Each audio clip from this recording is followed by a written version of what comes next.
see her in the street and think that you're doing this because you want to do it. You really think you want to be sat out on the street?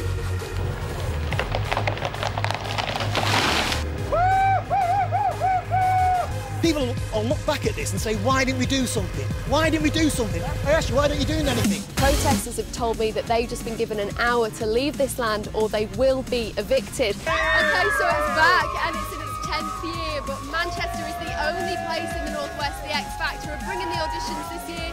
So let's hope one of this lot has got what it takes. I've got the X Factor!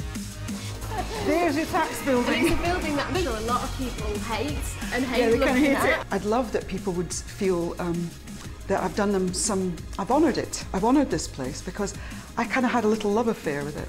Being brought up by your father, which in the 60s was virtually unheard of, you know, to some people's eyes, you're kind of already on the scrappy. This has been good to me, and so I'm just saying thank you. He laid her down and said that he loved her, knowing that he just took her life.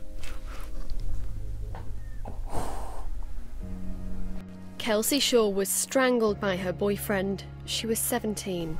Kelsey's mum claimed she tried to get help, but because Kelsey had a baby of her own, she wasn't recognised as a child. She hid a lot. I didn't know the half of it, but they did. A damning case review recently published admitted a number of agencies knew Kelsey was in trouble but failed to protect her. All the agencies could have intervened and provided better support. And for that, I would like to say on behalf of all the agencies how sorry I am. Kelsey's friends are also working to make changes. After Kelsey's death, her friends and family decided they would do all they could to try and stop something like this from happening again.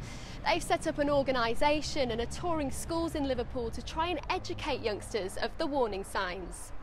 Kelsey was murdered by his so-called boyfriend, the person who said he loved her. Her friends have set up Beat Abuse to make people aware of the signs like becoming isolated and telling lies. It can start off so simple and nobody realises what it could be, and eventually it'll get bigger and bigger and then they are in an abusive relationship.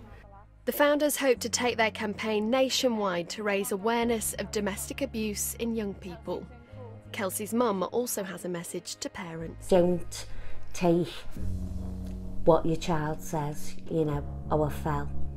It might be true, but if in your heart it tells you different, act on it.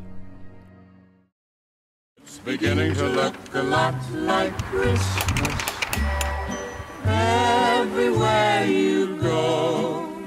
Take a look at the vibe. Hello, Mr. Stewart. Listening once again. It's ever so kind of everybody. Candy cane. Bit of a whip round, and we've put together a bit of money to hopefully help you buy some of the Christmas presents. From tears of sadness to utter disbelief at the generosity of others. No, everybody's bad. The Christmas presents Christina Hewitt had saved all year 4 were stolen as she battled lung cancer. After we told her story, we were inundated with offers of help. I just want to read a couple of them to you. Please tell me how I can donate. I'd love to help.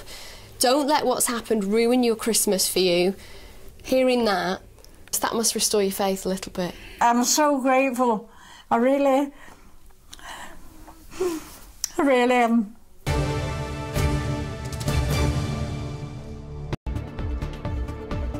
Hello, you're watching ITV News. Welcome to Granada Reports. A train guard convicted of causing the death of a Wirral teenager has had an appeal to shorten his sentence rejected. Temperatures are barely above zero and the weather's turning from snow to freezing rain.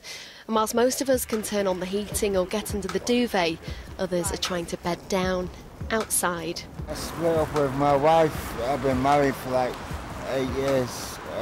So I let her have the house with the kids and stuff. I lost my job, just lost everything.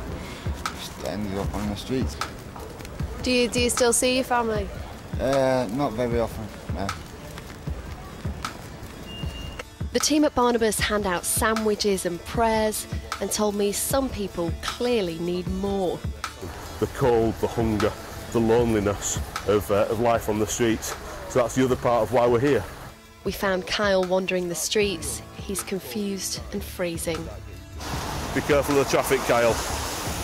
Not yet. Wait! We've got real fears actually for him tonight.